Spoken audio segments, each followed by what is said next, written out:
Assalamualaikum warahmatullahi wabarakatuh. Saya Alvina Wahyuni dari Prodi Pendidikan Agama Islam semester 4.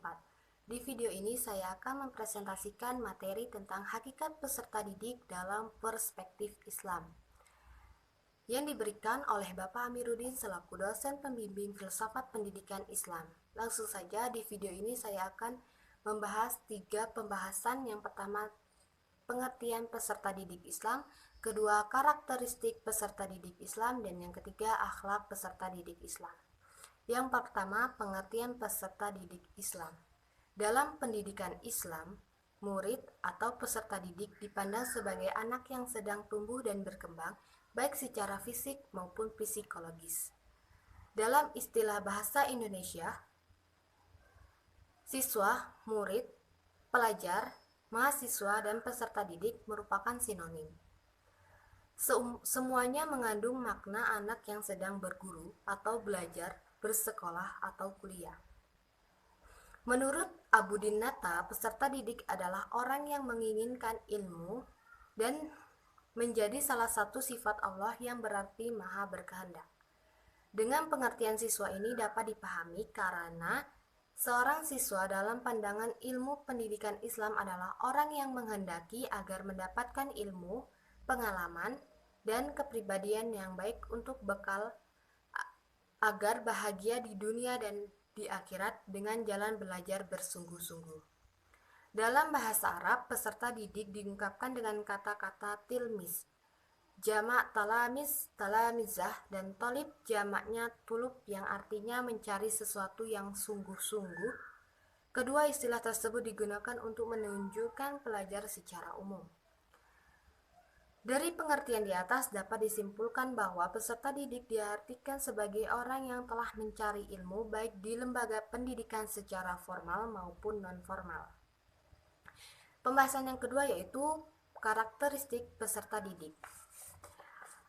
Berbicara tentang karakteristik peserta didik, bahwa karakteristik peserta didik adalah keseluruhan kelakuan dan kemampuan yang ada pada peserta didik sebagai hasil dari pembawaan lingkungan sosialnya sehingga menentukan pola aktivitas dalam meraih cita-citanya. Dengan demikian, penentuan tujuan belajar itu sebenarnya harus dikaitkan dengan keadaan atau karakteristik peserta didik itu sendiri. Karakter peserta didik itu yaitu, pertama, setiap peserta didik harus menjadikan Allah sebagai motivator utama dalam menuntut ilmu. Yang kedua, senantiasa mendalami pelajar secara maksimal yang ditunjang dengan persiapan dan kekuatan mental, ekonomi, fisik, dan psikis. Yang ketiga, senantiasa mengadakan perjalanan dan melakukan riset dalam rangka menuntut ilmu, karena ilmu itu tidak hanya terdapat dalam satu majelis, tetapi dapat dilakukan di tempat dan majelis lain. Yang keempat, ilmu yang dapat dimanfaatkan. Yang kelima, memiliki tanggung jawab. Rasulullah Shallallahu Alaihi Wasallam telah bersabda, barang siapa yang ditanya tentang suatu ilmu tetapi ia menyembunyikannya, Allah akan menyediakan baginya kekekangan api neraka di akhirat kelak. Kemudian berkenaan dengan sifat peserta didik, Imam Al-Ghazali sebagaimana dikutip Fathahiyah Hasan Sulaiman merumuskan sifat-sifat yang patut dan harus dimiliki peserta didik kepada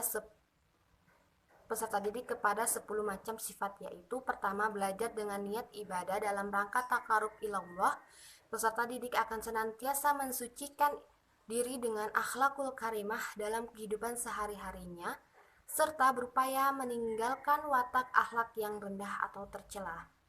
Yang kedua, mengurangi kecenderungan pada kehidupan duniawi dibandingkan ukhrawi atau sebaliknya.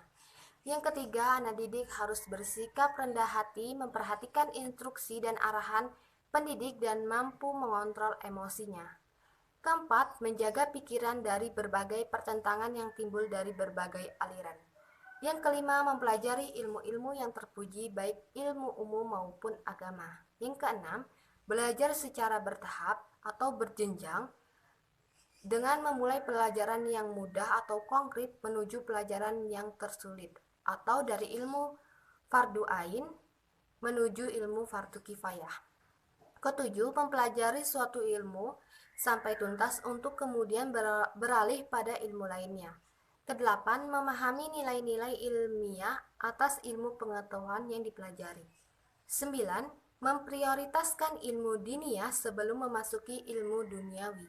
10. Mengenal nilai-nilai pragmatis bagi suatu ilmu pengetahuan yang dapat bermanfaat, membahagiakan kesejahteraan, serta memberi keselamatan dunia dan akhirat baik untuk dirinya maupun manusia pada umumnya. Dan pembahasan yang terakhir yaitu akhlak peserta didik.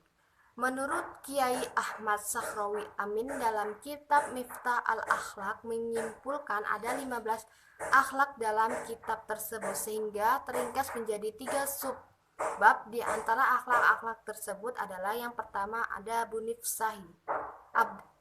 bunafsihi, akhlak terhadap diri sendiri.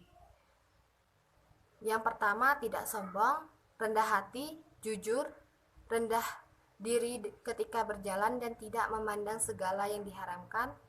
Yang kedua ada adabu ustazihi, akhlak terhadap gurunya, yakni bahwa kebaikan guru lebih besar dari kebaikan orang tua. Patuh atau tunduk kepada guru, duduk dan mendengarkan dengan baik penjelasan guru, tidak bergurau saat guru sedang mengajar, tidak memuji kelebihan guru di hadapan guru yang lain, dan tidak malu bertanya ketika kurang paham dalam penjelasan guru. Dan yang ketiga ada adabu ikhwanihi, akhlak terhadap teman atau saudara, yaitu menghormati teman, tidak meremehkan teman, tidak bersikap sombong terhadap teman, dan tidak bergembira ketika guru memarahi teman. Mungkin hanya itu yang bisa saya sampaikan, kurang lebihnya saya mohon maaf. Saya akhiri, wassalamualaikum warahmatullahi wabarakatuh.